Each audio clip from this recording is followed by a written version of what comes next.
नमस्कार. तुमची जागा 25 बाय 40 फीट आहे आणि त्यावर तुम्हाला 3 बेडरूमचं सुंदर घर बांधायचं आहे.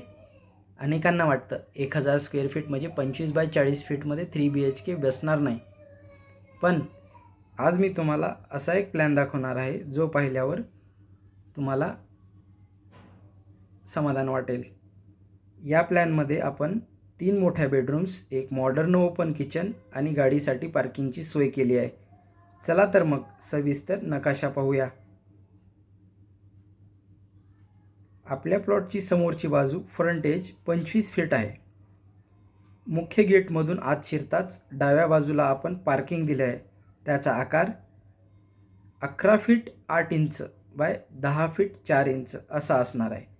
तुम्ही इथे तुमची एखादी कार किंवा 3-4 बाईक्स आरामात पार्क करू शकता.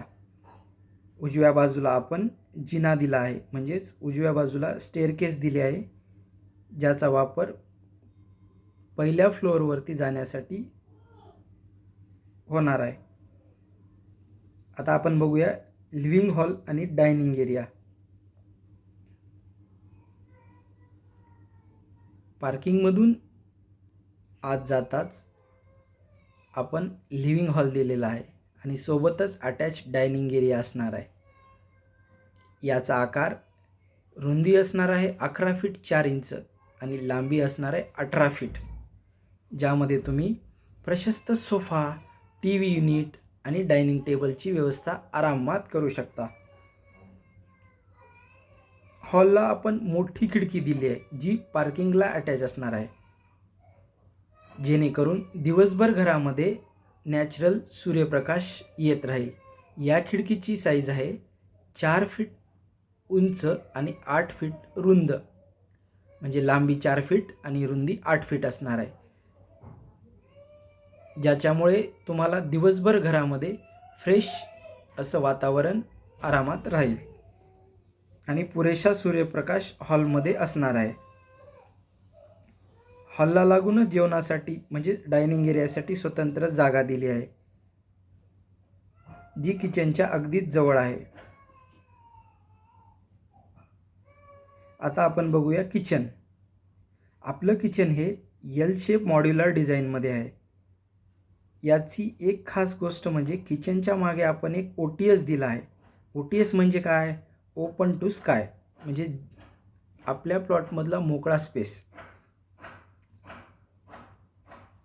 जर तुमच्या प्लॉटच्या तिन्ही बाजूला दुसऱ्यांची घरं असतील तर या OTSमुळे किचन आणि बाथरूममध्ये कधीही अंधार किंवा कुबट वास येणार नाही आणि किचनमधली तेलकट हवाही OTSद्वारे आपण बाहेर काढू शकतो.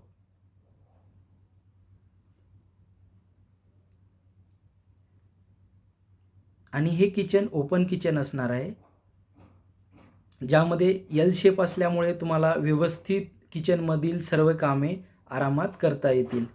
किचनला लागूनच आपण कॉमन वॉशरूम दिला आहे, ज्याचा उपयोग तुम्ही डायनिंग एरियाच्या बाजूला म्हणजे जेवल्यानंतर हात धुण्यासाठी किंवा हॉलमध्ये येणाऱ्या पाहुण्यांसाठी त्याचा करू शकता. आणि त्याच बाथरूमला आणि किचनला अटॅच आपण OTS दिला आहे, म्हणजे ओपन टू स्काय. त्याचा उपयोग तुम्ही सूर्यप्रकाश घेण्यासाठी किंवा किचनमधील तेलकट हवा ही तुम्ही त्याद्वारे बाहेर सोडू शकता. तर आता पाहूया आपण बेडरूम्स. आपण कशा प्रकारे बेडरूम डिझाईन केले आहेत. तर पहिली बेडरूम जी घराच्या दर्शनी भागात आहे, म्हणजे हॉलच्या लगतच आहे, त्याचा उपयोग तुम्ही गेस्ट रूम म्हणजे आलेल्या पाहुण्यांसाठी, घरात एखादा कार्यक्रम असेल तेव्हा तुम्ही ती बेडरूम पाहुण्यांसाठी वापरू शकता. किंवा जर समजा तुमचा कुठला एखादा व्यवसाय असेल तर ती बेडरूम तुम्ही ऑफिस म्हणून देखील वापरू शकता, होम ऑफिस म्हणून. आणि त्याला लागूनच आपण जिन्याच्या खाली वॉशरूम दिलेला आहे त्या बेडरूमला लागूनच, म्हणजे ऑफिस म्हणून जरी तुम्ही उपयोग केलात तरी तुम्हाला तिथे वॉशरूमची व्यवस्था असेल, किंवा गेस्ट रूम किंवा पाहुण्यांची रूम जरी म्हणून तुम्ही त्याचा उपयोग केला तरी तुम्हाला तिथे अटॅच वॉशरूम मिळणार आहे. तर आपण पाहूया आता दुसरी बेडरूम. या बेडरूमला आपण वॉशरूम अटॅच दिलेलं नाही, कारण याचा उपयोग तुम्ही चिल्ड्रन्स बेडरूम म्हणजेच मुलांसाठी अभ्यासाची रूम म्हणून याचा उपयोग करू शकता. ज्याला आपण एक OTS अटॅच दिला आहे, म्हणजे ओपन टू स्काय, म्हणजे बेडरूममध्ये दिवसभर आरामशीर सूर्यप्रकाश, म्हणजे सूर्यप्रकाश बेडरूममध्ये दिवसभर मिळेल या OTSमधून. आपण याला वॉशरूम अटॅच का दिली नाही आहे, कारण याचा उपयोग तुम्ही मुलांसाठी अभ्यासासाठी करू शकता. तिथून बाहेर आल्यानंतर आपण बघणार आहोत बेडरूम नंबर 3,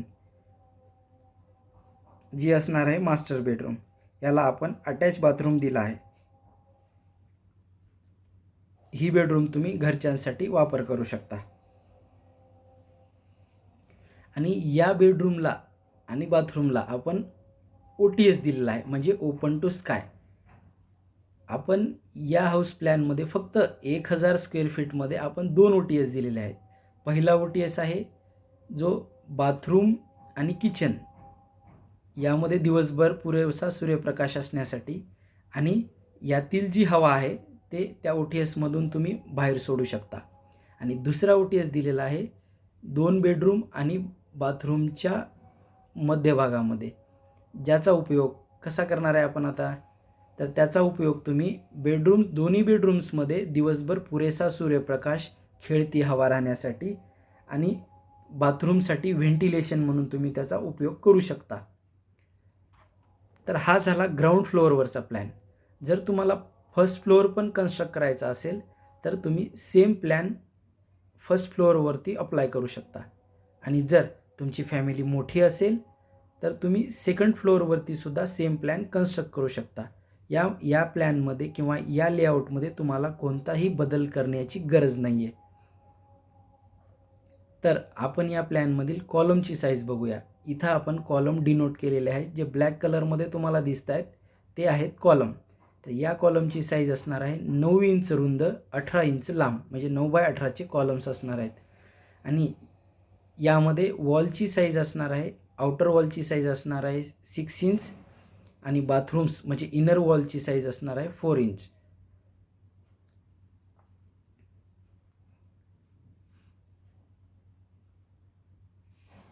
तर हे घर बांधण्यासाठी साधारणपणे तुम्हाला किती खर्च येऊ शकतो? जर तुम्ही ग्राउंड फ्लोअरवरचा पूर्ण प्लॅन व्यवस्थित एक्झिक्यूट केला तर तुम्हाला 2026च्या मार्केट रेटनुसार साधारणपणे 20 ते 25 लाख रुपये खर्च येऊ शकतो. अर्थातच हा खर्च तुम्ही कोणत्या प्रकारचे साहित्य वापरता, म्हणजे टाईल्स, पेंट, वूड किंवा इंटेरियर यावर अवलंबून असेल. जर तुम्हाला हा 25x40 म्हणजेच 1000 square feet 3 BHK with car parking हा प्लॅन आवडला असेल तर व्हिडिओला नक्की लाईक करा. तुम्हाला या घराचा नकाशा हवा असल्यास PDF कमेंटमध्ये प्लॅन असेल या, आणि तुमच्याकडे असलेल्या मोकळा प्लॉटसुद्धा तुम्ही कमेंटमध्ये त्याचा आकार कमेंट करा,